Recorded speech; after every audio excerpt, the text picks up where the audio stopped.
Sånn, ja. Mellom 11 og 2. Ja, mellom 12 og 2 hos meg.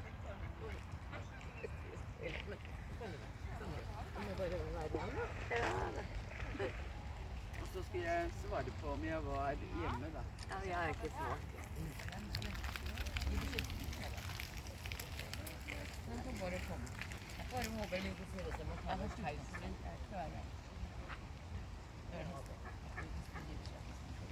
Ja, nei.